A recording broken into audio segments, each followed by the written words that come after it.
Zdaj, najprej, kar zadeva tole vprašanje, ne, a ima branje knjig smisel. Zame osebno je bilo to najbolj idiotsko vprašanje, ki ga človek lahko vpraša. Seveda ima branje knjig smisel. Kako lahko nekdo sploh vpraša kaj takega? Ampak tisto, kar se mi je začelo dogajati, recimo, da v zadnjih 5 letih, je to, da so me to spraševali študenti. Moja prva reakcija je bila, ne bodi jih treba, ne ljubi se jim brati, pa iščejo zdaj neke izgovore. Potem se mi je začelo dogajati, jaz sem kar nekaj časa sodeloval, še pol, ko sem šel iz založništva Založba Mladinska knjiga, tako da sem tam imel predavanja za učiteljice na izobraževalnih seminarjih in tudi tam sem začel dobivati to vprašanje. Starši nas gnjavijo, zakaj morajo otroci brati knjige, ko je pa vendarle vse na spletu. Sodu je pa izbil dno pogovor z eno od kolegic na filozofski fakulteti, ki me je enkrat ustavila na hodniku in mi je rekla, pa dobro, kaj ti toliko težiš s tem branjem? Saj je vse na spletu, zakaj bi študente mogli sploh še brati? Takrat sem se pa odločil, da bom poskušal na to vprašanje bolj natančno odgovoriti. In ko sem se začel ukvarjati s tem, že v pogovoru z njo, da bi razložil, zakaj mislim, da je prav in smiselno, da v digitalnem času ljudje še vedno berejo knjige, sem ugotovil, da je to pravzaprav precej težko vprašanje. Tako da, moja poanta je, da v času, ko se vsi sprašujejo, ali ima to početje še smisel, zaradi tega, ker imamo pač na zaslonih toliko informacij, da je to popolnoma legitimno vprašanje in če nam ne znamo odgovoriti na nek racionalen način, potem morda res nima smisla, da beremo knjige. Zdaj, preden se vrnem k knjigam, bi rad posebej poudaril to, da je pametni telefon ena od najbolj genialnih iznajdb, kar se jih je zgodilo v zgodovini človeštva. Ni sicer jasno, bojo posledice te iznajdbe zgolj pozitivne, verjetno bo imela kar nekaj negativnih posledic, ampak dejstvo je, da je pametni telefon v bistvu nekaj najbolj revolucionarnega, kar se je zgodilo v človeških življenjih. Zakaj? Tisti, ki smo starejši, se spomnimo časov, ko smo imeli 2 televizijska programa. Tisti, ki so živeli na Štajerskem pa na Gorenjskem, so bili srečnejši kot mi, zaradi tega, ker so lahko gledali še avstrijski program. Primorci so gledali še italijanski program, pri nas v Ljubljani je bilo pa takrat, kadar je bilo oblačno, se je videl še zagrebški televizijski program. Tako da, imeli smo nek zelo omejen nabor televizijskih vsebin. Jaz sem začel svojo medijsko kariero kot eden od urednikov na Radiu Študent, ki je imel takrat 4 ure programa dnevno. Pa je bil pa še prvi program radija, drugi program, pa tretji program, za katerega je veljalo, da se imenuje tretji program, zato ker ima 3 poslušalce. Imeli smo seveda na razpolago knjige, 2 ali 3 dnevne časopise in, če smo živeli v kakšnem večjem urbanem mestu, smo lahko šli tudi v kino. Telefonov nismo imeli vsi doma, ker so bili pač dragi in telefonska mreža takrat še ni dobro delovala. Ko sem pisal svojo diplomo, sem jo tipkal na pisalni stroj, kar pomeni, da sem jo mogel vsaj 5-krat pretipkati, ker mi je moj mentor, profesor Kosjo 4-krat vrnil s svojimi pripombami in vsakič sem mogel celo nalogo na novo pretipkati, da sem jo lahko oddal, kar pomeni, da sem fizično garal, da sem to lahko naredil. Ko sem šel v vojsko, to je nekaj, kar je v dobrih starih časih doletelo moške, hvala Bogu, da tega ni več, sem pisal domov pisma. In potem nestrpno čakal, da bom dobil kakšno pismo. Trajalo je 14 dni, da je kaj prišlo do mene. Hodil sem na mestno pošto, zato da sem lahko telefoniral domov. Hodil sem v knjigarno, hvala Bogu, sem služil vojsko v enem srbskem mestu, ki se imenuje Pančevo, ki je imel zelo solidno knjigarnico takrat in imel je tudi dober kino, tako da sem se lahko v prostem času posvetil medijem. Zdaj, če bi mi takrat kdo rekel, stari, takrat, ko boš ti star, ne samo, da bojo univerzitetni profesori repali, tako kot počne kolega Saksida, ampak bojo vsi te mediji, ki jih ti zdaj uporabljaš, pisalni stroj, radio, telefon, televizija, kino, knjige, časopisi se zlili v eno samo napravo. Pa ne samo to, če boš hotel, boš lahko s to napravo zastonj poklical svojo hči v New York ali pa svojo sestrično v Bolivijo in se boš lahko z njima pogovarjal tako, da se boste gledali. Si moraš misliti. In ta naprava bo toliko velika, toliko mehna, da bo šla v tvoj žep. Moja reakcija je bila, ne be basati, prej bomo uporabljali leteče avtomobile, kot da bi se kaj takega zgodilo. Ampak letečih avtomobilov še vedno ni, hvala Bogu, zato ker jaz nisem prav pretiran pristaš zrenja iz velikih višin proti tlom, če ni nič vmes. Imamo pa napravo, ki je vse medije zlila v eno. In jasno, da je to spremenili naš način komuniciranja. To je spremenili način, na katerega vzpostavljamo stike med ljudmi. To je spremenili način, na katerega se ljudje sovražimo.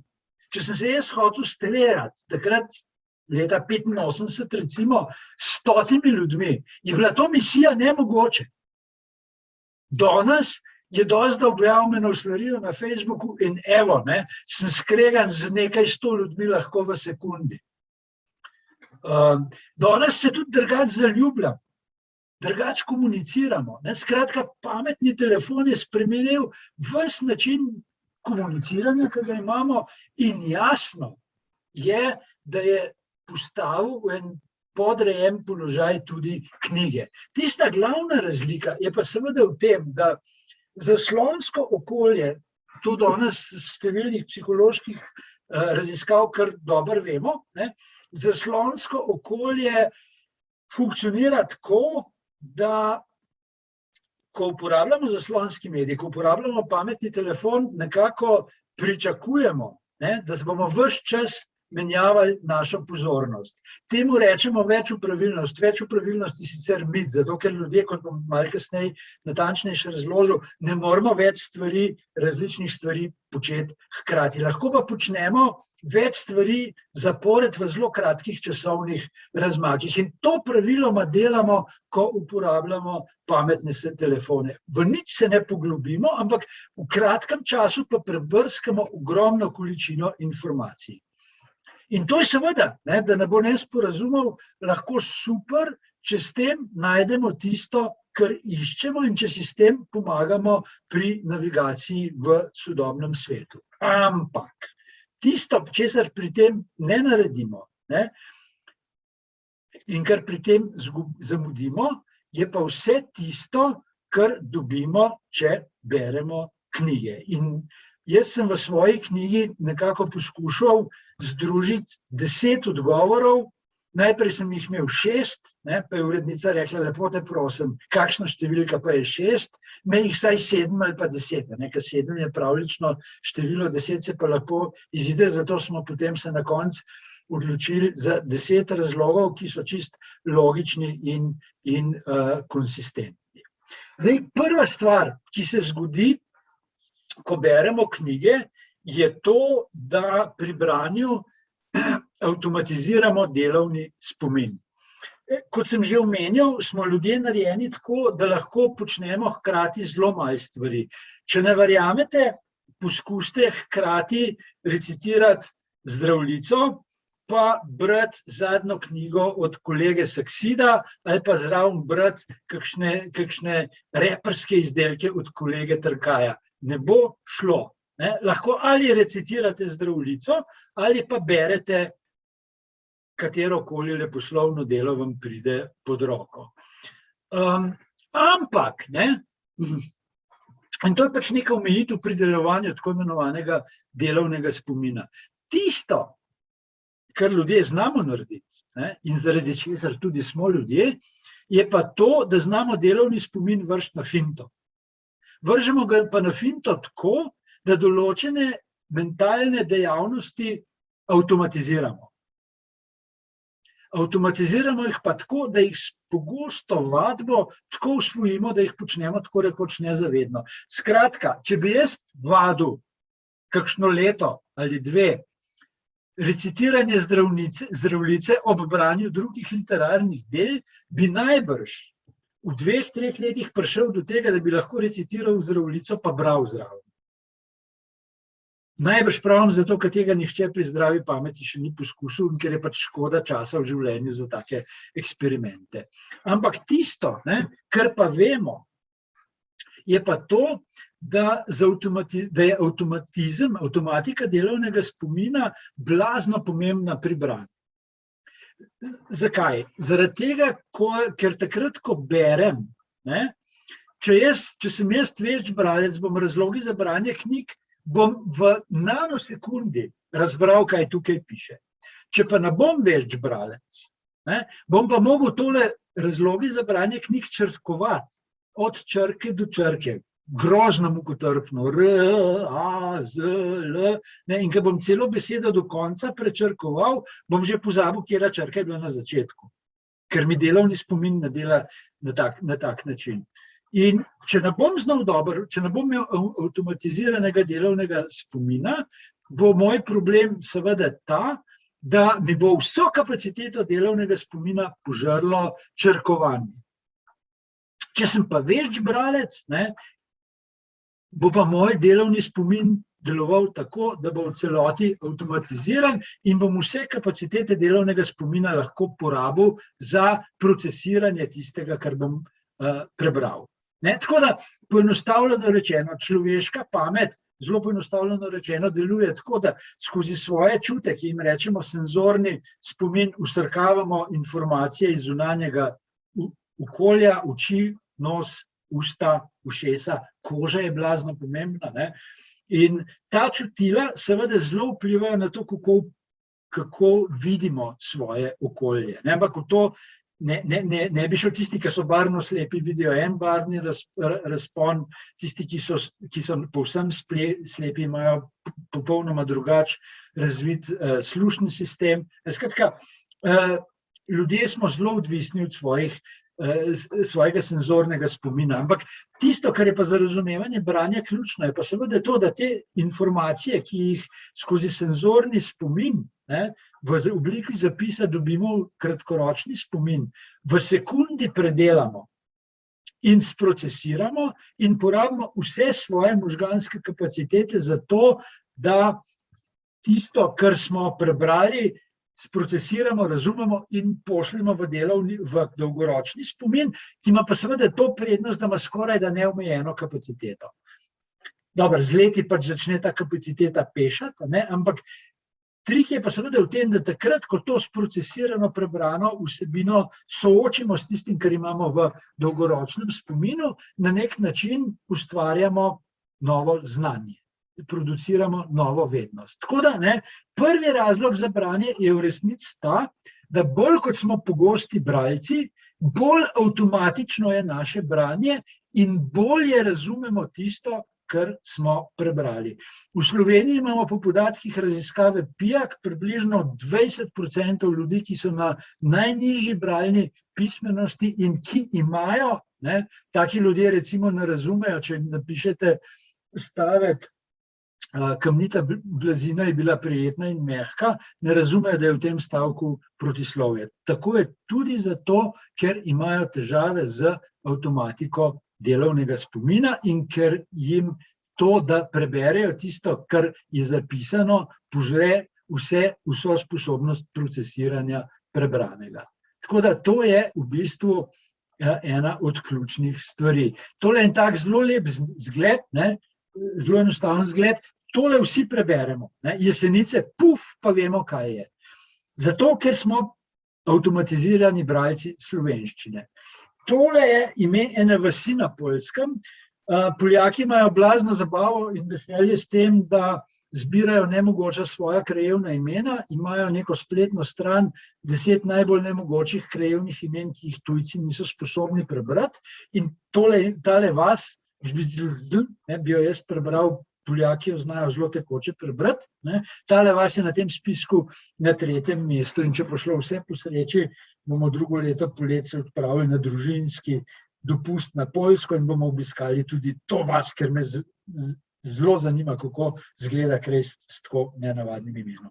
Skratka, bralec, ki je avtomatiziran, avtomatičen bralec v slovenščini, v hipu, ko se sooči s tujim jezikom, s poljščino recimo, enostavno ne zna več brati, ker ni avtomatiziran v poljščini. Tole je pa verjetno najdaljša beseda na svetu, v islandščini, in pomeni neko orodje, ki ga uporabljajo avtomobilisti v Islandiji, zato da odmrznejo nek del motorja, sem že pozabil, kjer, če jim zmrzne takrat, ko je pač tam -30. In tole, ki je Islandec, vidi tole gromozansko besedo, takoj ve, kaj je. Tista reč, s katero odmrzneš, vem ti vreme, je verjetno tudi vmes, kaj je tako dolga beseda, s katero odmrzneš tisto, kar ti je v avtomobilu zamrznilo. In spet nekdo, ki je avtomatiziran bralec v islandščini, takole reč razume v sekundi. Vsi ostali ljudje pa tega ne moremo, enostavno ne zmoremo prebrati, ker je naša bralna avtomatika drugačna. Tako da to, da smo avtomatizirani bralci, je blazno pomembno, da avtomatiziramo delovni spomin, in to vsi tisti, ki se ukvarjajo z osnovnim opismenjevanjem v osnovnih šolah, hodirajo dobro, razumejo, kako se mučijo nekateri otroci, da to spretnost usvojijo. Drugi razlog za branje pa seveda ta, da z branjem nekako polnimo dolgoročni spomin. Zdaj, tisto, kar je pri tem pomembno, je to, da tisto, kar dela ljudi, je seveda to, da znamo govoriti. Moj maček obvlada 2,5 besede. Zelo dobro razume besedo papa, preteče takoj. Če jo pokličemo Reska, pride samo takrat, kadar ji paše, pa relativno dobro razume besedo ne, tudi če se posebej glasno zaderemo. Vseh ostalih besed pa ne zna. Tako da, če bi jaz recimo hotel se z njo zmeniti, zakaj se hodi zelo rada delati norca iz mačka v sosednji hiši, ki ne sme ven, pa zelo žalostno gleda skozi okno, ona se pa sprehaja pod njegovim oknom, pa mu dela šlik šlak. Če bi jo vprašal, zakaj to počne, mi tega enostavno ne bi znala razložiti. Ker mačji jezik očitno ni tako artikuliran, da bi lahko tako kompleksne misli v njem ubesede. Tako da, kaj hočem s tem reči? S tem hočem reči to, da je naša sposobnost izražanja odvisna od tega, koliko besed obvladam. Če nekdo obvlada 700 besed, bo lahko govoril v bistveno manj rečeh, kot nekdo, ki obvlada 3000, 4000, 5000, 6000 besed in ki hkrati razume, da v različnih kontekstih besede lahko spreminjajo pomen in ki hkrati obvlada tudi osnovna pravila logičnega in abstraktnega mišljenja. Zdaj, tisto, kar je pa eno tako nenavadno dejstvo, ki ga danes večina ljudi spregleduje, je pa to, da si res širok in poglobljen besednjak, besedišče lahko pridobimo in razvijemo samo skozi branje knjig. Brskanje po spletu, spletne vsebine imajo veliko preskromno besedišče, da bi šli lahko tako globoko širjenje besednega zaklada, kot to počnemo z knjigami. In tudi gledanje filmov. V filmih je praviloma besedišče bistveno ožje kot v knjigah. V filmih tudi ni treba ničesar opisovati, ker vse vidimo. Tako da knjige so v bistvu stranski učinek branja knjig, je v bistvu to, da si s tem širimo in poglabljamo besedišče, kar je eden od ključnih predpogojev za to, da lahko mislimo. Skratka, knjige so z tega zornega kota ene vrste trening za mišljenje. Potem je pa še ena stvar, ki je zelo pomembna, in te 3 razlogi, ta prva 2, avtomatika pa širjenje besedišča, in tale tretji so po mojem v resnici ključni, zakaj je branje pomembno. Namreč skozi branje knjig se razvijamo sposobnost vživljanja v druge. sposobnost poslušanja drugačnih od sebe in tudi sposobnost prepričevanja, kadar se skregamo s kakšnim literarnim likom, pa mu v domišljiji poskušamo kaj dopovedati. Zdaj, kadar jaz to pravim mojim študentom, ponovadi kakšen tak, malo bolj, kakšna taka se v glavnem, pač sam študentke, ki malo bolj misli, dvigne roko pa reče, hej, profesor, ampak sej, v druge se vživljamo tudi, ko gledamo filme. In moj odgovor je absolutno, drži. Ampak uživanje pri branju je bistveno bolj intenzivno. Zakaj? Zaradi tega, ker takrat, ko berem, si moram jaz vse like, v katerih berem, ustvariti v svoji glavi. Jaz sam sebi diktiram tempo branja in kadar pridem do nekega mesta, če berem leposlovje, ki me recimo čustveno malo bolj prizadane ali pa mi da misliti, se bom ustavil, nezavedno ustavil, v tem razmišljal in skozi to razmišljanje še malo bolj nadgradil tiste literarne like, v katerih berem. Tako da branje je bistveno bolj intenzivno kot uživanje pri kateremkoli drugem mediju. In tisto, kar je eden od problemov, ki ga imamo v sodobnem svetu, je seveda to, da po eni od raziskav, ki so jo naredili pred kratkim, na Norveškem se sodobni otroci imajo s tem uživljanjem, takrat, ko poslušajo pravljice ali pa ko jim starši berejo pravljice, imajo bistveno večje težave, kot so jih imeli njihovi predhodniki pred 20 leti.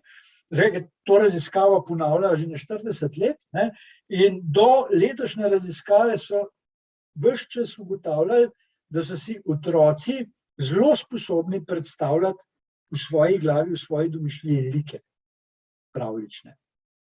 V zadnjem letu se je pa pokazalo, da si lik lahko predstavljajo samo, če ga prej vidijo na telefonu ali pa na televiziji.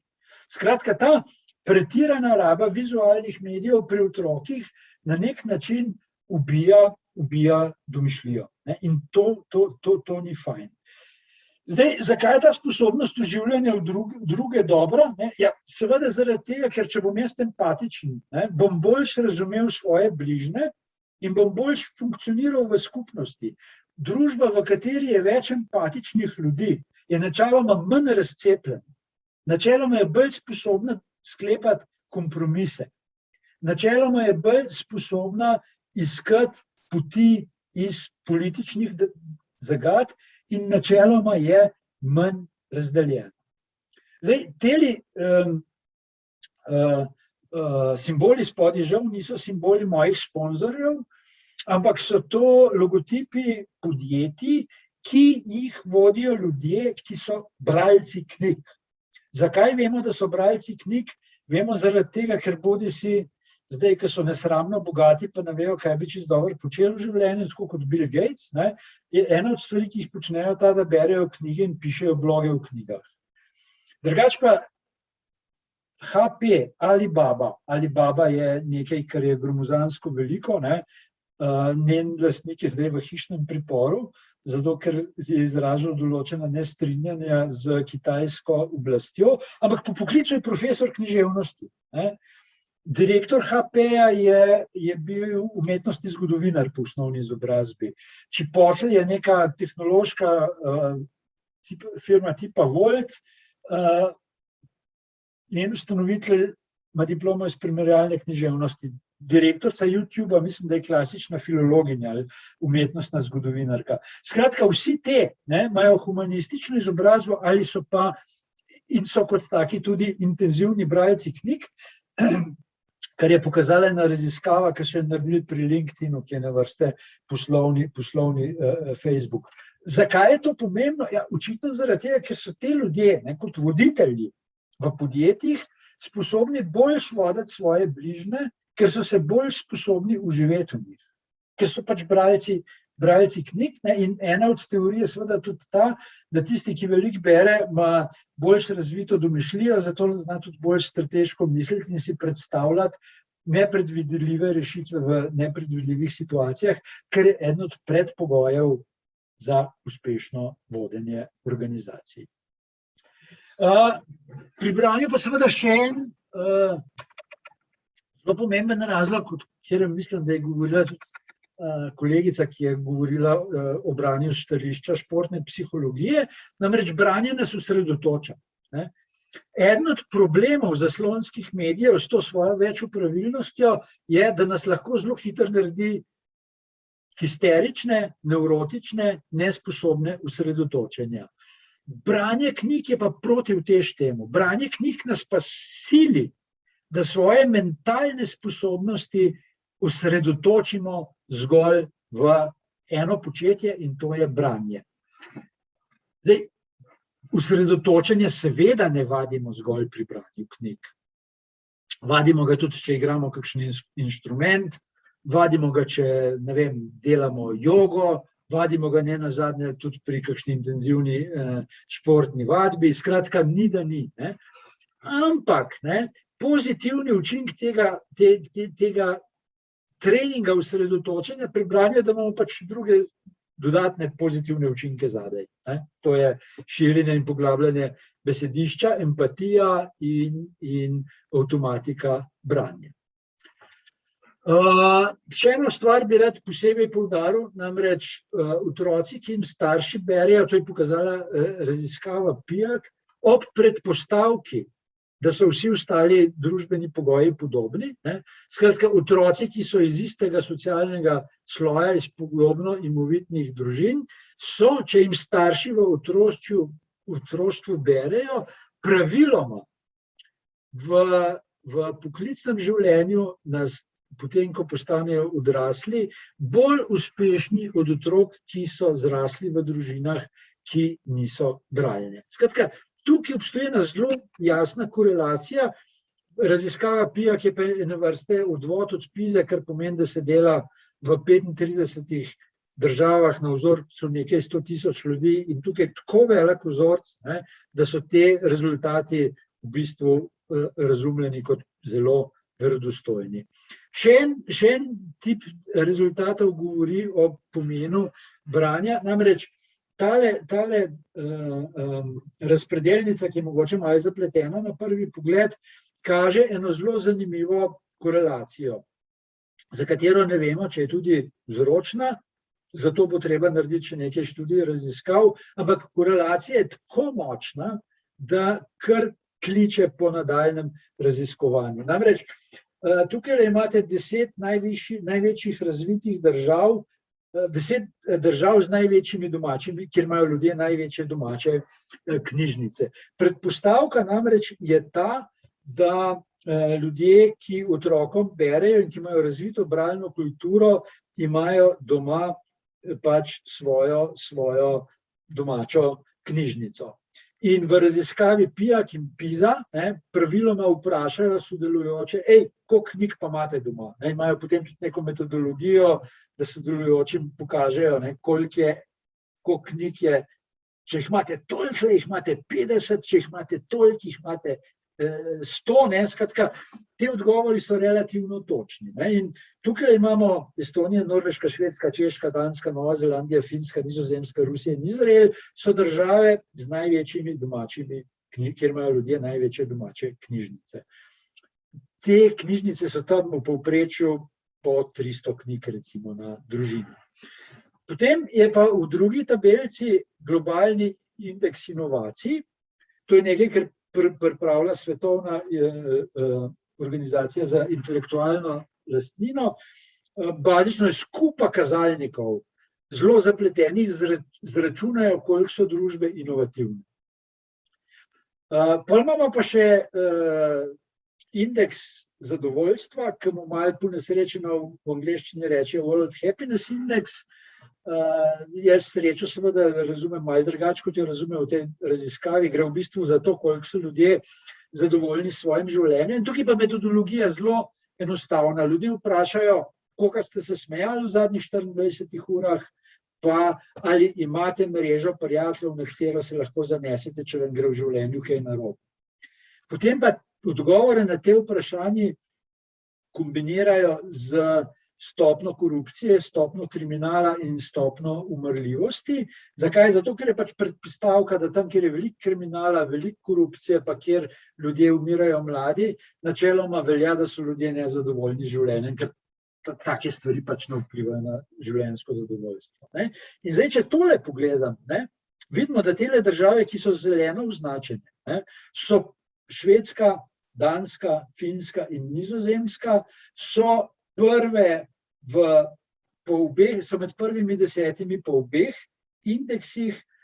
Če damo zraven še Norveško, Novo Zelandijo in Izrael, te 3 države so pa med prvimi 10 po enem od kazalnikov in med prvimi 20 po drugem kazalniku. Kar pomeni, da je 7 od 10 držav z največjimi domačimi knjižnicami visoko inovativnih in v njej so ljudje relativno zadovoljni življenjem. Zgodba zase so pa seveda vzhodnoevropske države, Estonija, Češka in Rusija, kjer smo v vzhodni Evropi smo tradicionalno depresivni in nezadovoljni, s tem, da je treba saj za Češko in Estonijo povedati, da po indeksu inovativnosti zelo naglo plezata v zadnjih nekaj letih. Ampak poanta je ta, 7 od 10 najbolj držav z največjimi domačimi knjižnicami je na vrhu sveta, kar zadeva inovativnost in zadovoljstvo z življenjem.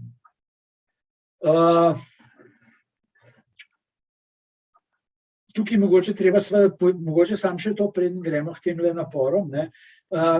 Tukaj treba tudi to povedati, da ta korelacija med uspešnostjo otrok pa zadovoljstvom ljudi v družbi narašča samo do ene določene mere.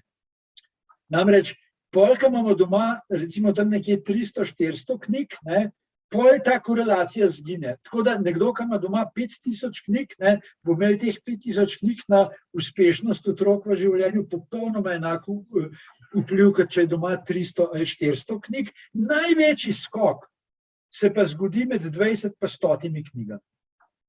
In tukaj ena od predpostavk ta, da ljudje, ki imajo neko tako osnovno knjižnico doma, pa neko osnovno bralno kulturo, so potem sposobni to pretočiti na svoje potomce in predpostavka je seveda tudi ta, da uporabljajo za branje tiste bralne ustanove, v katerih po večini knjig posegajo tudi Slovenci, to so seveda knjižnice. Zdaj pa, če gremo še k tejle sliki, zdaj branje nedvomno je do neke mere napor. Zdaj tisto, kar mene fascinira v Sloveniji, je to, da v resnici vsi razumemo, da je šport napor.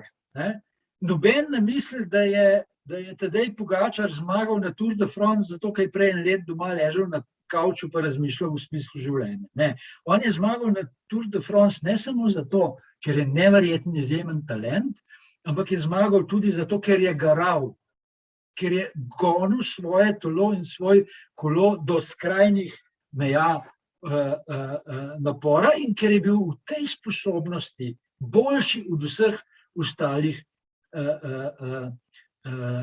kolesarjev. Tako da v športu zelo dobro razumemo, da je branje zahteva napor. Zelo velike težave imamo pa s tem, da razumemo, da je tudi branje do neke mere napor, ki seveda postane užitek potem, ko ga usvojimo, ampak zato, da ga usvojimo, moramo pa kar nekaj energije v to vložiti.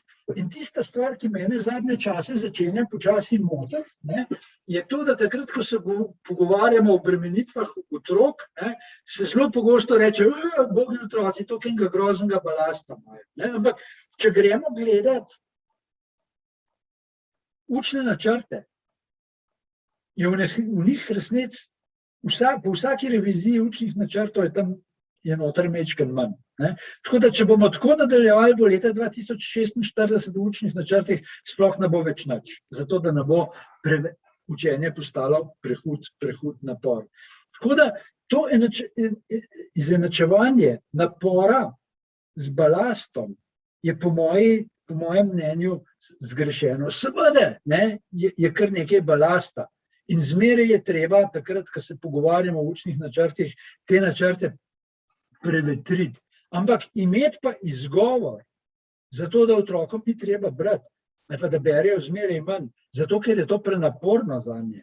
Ta izgovor pa zame enostavno v veliki meri ne vzdrži, oziroma je treba takrat, kadar ga uporabimo, zmeraj dobro razmisliti, ali je ta argument na mestu, ali je pa to zgolj nekaj, s čimer želimo ubežati temu, da bi se česa naučili.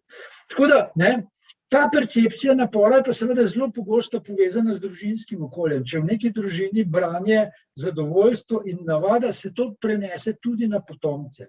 Tako kot se tudi športne navade prenesejo na potomce. In z tega zornega kota je to, da starši berejo otrokom in da so z otrokom zgled pri branju, izjemno pomembno. Tukaj s tem se stvari da ogromno premakniti naprej. In eden od problemov, ki jih imamo v Sloveniji, je to, da doma pogosto pomeni tam 4 do 5 na teden, da doma pogosto bere otrokom samo 1/3 družin. Medtem ko je takih družin na Norveškem več kot 80%. In to seveda pomeni, da ta bralna socializacija v družinskem krogu peša. Zato, mimogrede, je še toliko večje breme na šolah in knjižnicah, da otroke v to pripeljemo. In seveda ena od stvari, ki jaz mislim, da bi bilo treba narediti v Sloveniji, je to, da bi tudi starše prepričali, da bi otroke bolj usmerjali v branje, z zavestjo seveda, da s tem otroci dobivajo ogromno enih sposobnosti, ki jih brez branja ne bi dobili.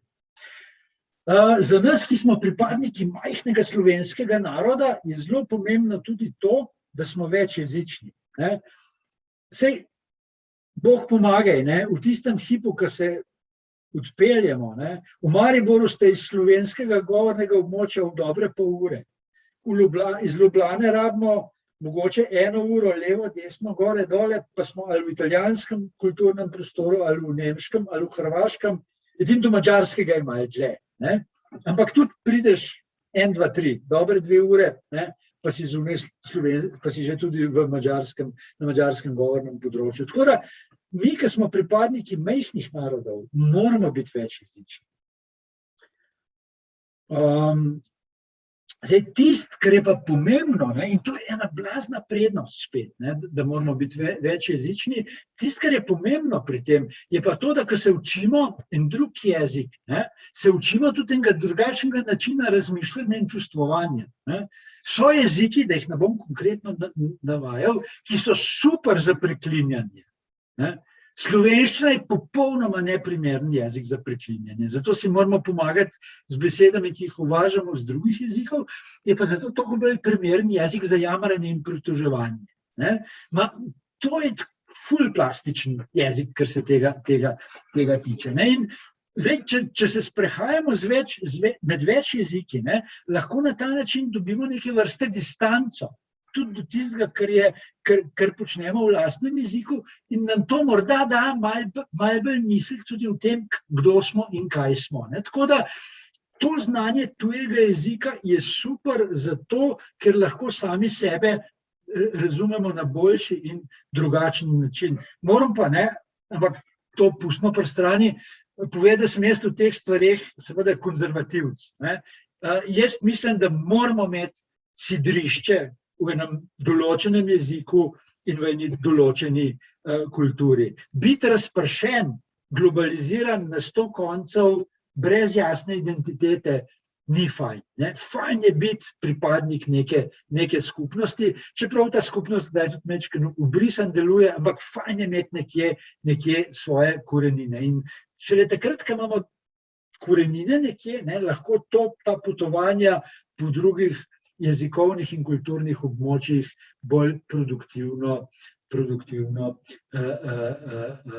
izkoristimo. Tako da, če vse skupaj nekako povzamem, je v bistvu tisto, kar je po mojem pomembno to, da skozi zaslone znamo, lahko obdelamo v kratkem času ogromno informacij, ampak v globino teh informacij Gremo pa samo, če znamo misliti tudi knjižno in če smo dali skozi tudi trening knjižnega mišljenja. Tako da za zaslone lahko rečemo, da so nas naučili, in to je blazen plus v primerjavi s prejšnjimi civilizacijskimi obdobji, da lahko v kratkem času obdelamo ogromno informacij in se potepamo po zelo pisanih svetovih in se tudi v tem svetu lahko orientiramo.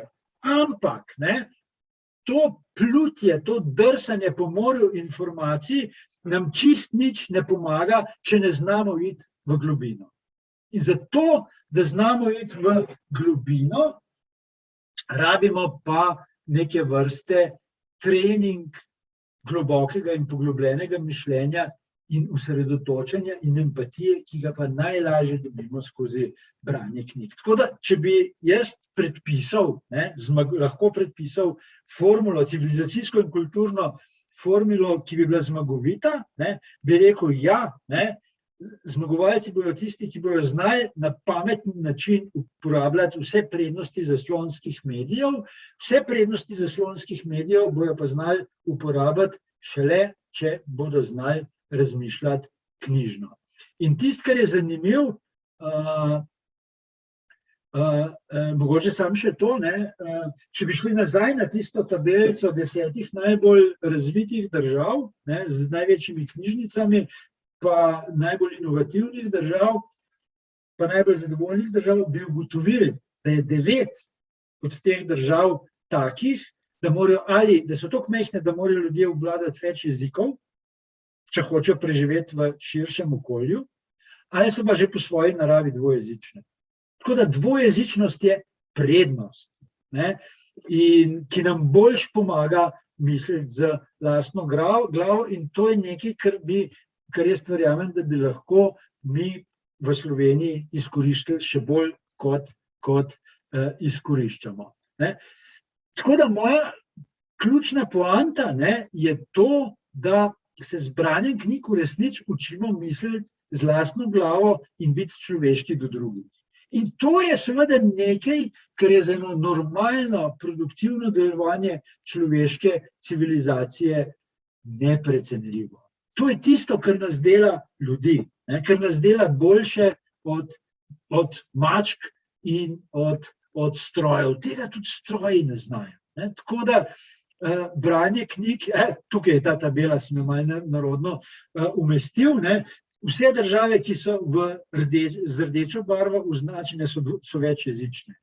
Bodisi zato, ker so majčkene, tako kot je Estonija, da ne govorimo o tem, da Estonija ima tudi ogromno rusko manjšino, ali so pa po naravi večjezične, kot sta recimo Švedska pa Izrael. Tako da večjezičnost je jezikovni plus, ki ga ne Američani, ne Rusi, ne Kitajci nimajo.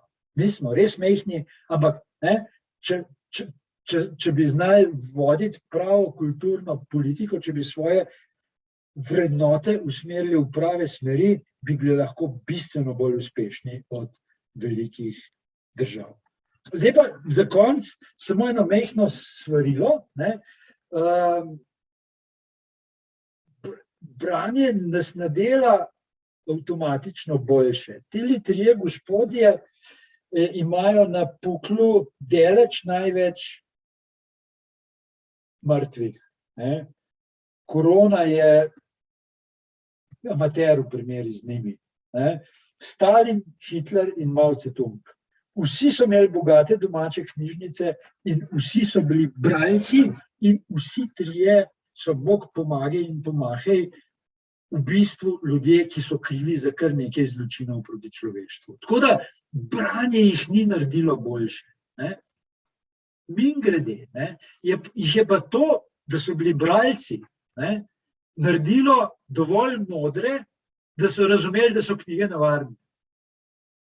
Zato so jih v nacistični Nemčiji sežigali na grmadah, v Mao Zedongovi Kitajski in tudi v sodobni Kitajski in v Sovjetski zvezi so pa določene knjige prepovedovali, ker so vedeli, da so knjige nevarne. Tako da, ampak, knjige nas same po sebi ne delajo boljši. Ampak brez tega, da beremo knjige, so pa naše možnosti za to, da presežemo tole mucico tukaj, bistveno manjše. Tako da knjige nam dajo možnost, nam odpirajo priložnosti. Niso garant za uspeh same po sebi, tako kot nič na tem svetu ni samo po sebi garant za uspeh. Tako da tisto, kar bi jaz rekel, da je problem sodobnih tehnologij, to je to, da ujačujejo zgolj tisto, kar imamo že v glavi. Bedak s pametnim telefonom bo samo še večji bedak. Obstoji nekaj, čemur se reče Dunning-Krugerjev efekt v psihologiji, ki pravi, da tisti, ki zelo malo vejo, ne vedo, da vedo zelo malo. Zato so v svoji neumnosti toliko bolj arogantni in prepričani vase. In to je eden od problemov, ki jih imamo v sodobnem svetu, da zelo veliko ljudi v resnici ne ve, da vejo premalo. Šele takrat, ko nekaj vem, vem, da mi znanja manjka in da se moram še v čem izobraziti. Tako da, če želimo, da tale fantek preseže kužka pa mucka na svoji levi in desni, mu moramo tale zaslon na določeni točki vzeti. Da ne govorimo o tem, da bo takale raba pametnega telefona pri njem zagotovo povzročila kratkovidnost čez približno 12 let, če bo s tem nadaljeval. Na Kitajskem imajo približno 90% najstnikov kratkovidnih in predvidevajo, da je to posledica prezgodnje rabe pametnega telefona, zato jih zdaj v šolah zelo omejujejo. Tako da to je še en dodaten problem. Tako da, še enkrat, če želimo biti pametnejši od pametnih telefonov, je treba brati knjige. Moramo izstopiti iz sveta, ki nas omejuje, spiti magični napoj, ki ga dobimo s knjigami in na ta način boljš obvladovati svoje okolje. Zdaj za konec bi pa rad vas upozoril na tega zanimivega gospoda, za katerega verjamem, da v Sloveniji nihče ne ve. Alan Garfinkel je zgodovinar in politolog, ki ima zelo dolgo politično kariero v vrhovih ameriške politike. Bil je pisec govorov dveh republikanskih zunanjih ministrov, Condoleezza Rice pa Colina Powella, in skupaj z Zbignievom Bžežinskim je ustanovil eno od osrednjih ameriških političnih revij, American Interest, in je predavatelj na številnih ameriških univerzah, tudi takih, ki izobražujejo ljudi za vojaški poklic. On je pred kratkim napisal članek z naslovom Decay of Deep Literacy, v katerem je postavil dve teze.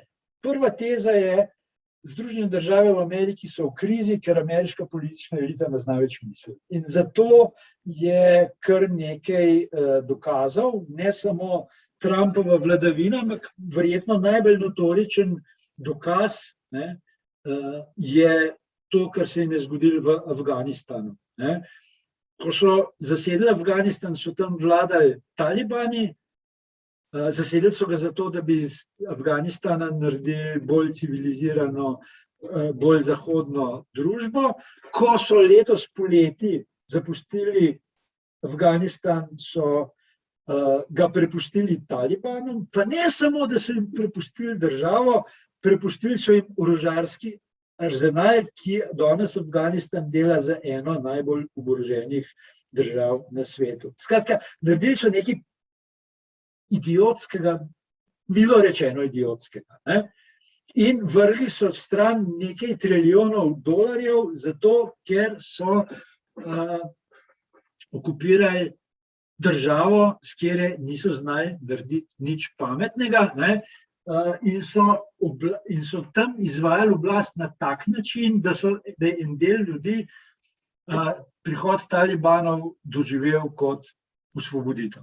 Ker v zadnji instanci, kaj drugega so pa talibani naredili, ki so osvobodili Afganistan. Vrgli so ven tuje okupatorje in vzpostavili svojo oblast, ki je nečloveška in z našega zornega kota nesprejemljiva. Ampak, poanta je seveda ta, če so bili Američani tam 20 let, in če niso razumeli, kaj se jim dogaja, pomeni, da niso znali misliti, da jim je popolnoma odpovedala analitika in da je vse, kar so tam počeli, bilo popolnoma zgrešeno.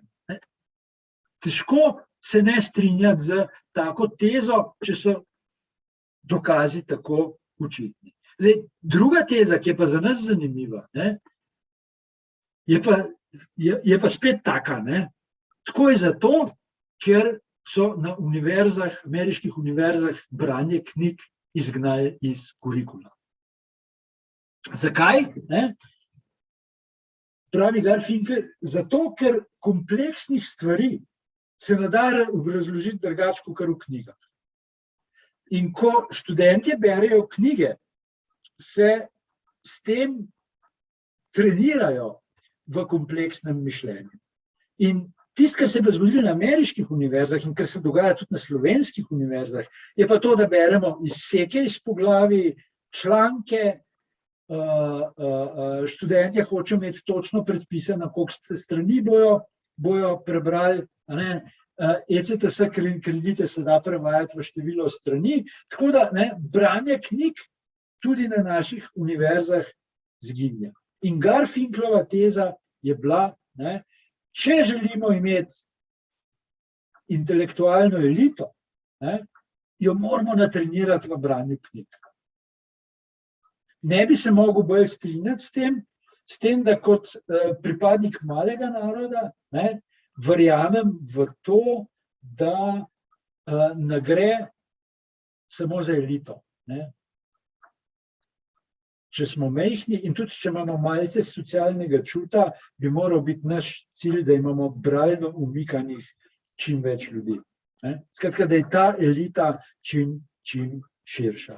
In to, jaz mislim, je nekaj, kar verjamem, da lahko naredi Slovenijo boljšo državo in nas, ki se pač ukvarjamo z branjem in razširjenjem bralne pismenosti, postavlja pod zelo nehvaležno nalogo, da moramo početi nekaj, kar tudi v Sloveniji en velik del politične elite ne razume. Ampak, če hočemo svoji državi dobro, moramo enostavno na tej poti vztrajati. To sem pa jaz po koroni. Hvala lepa, ker ste me poslušali.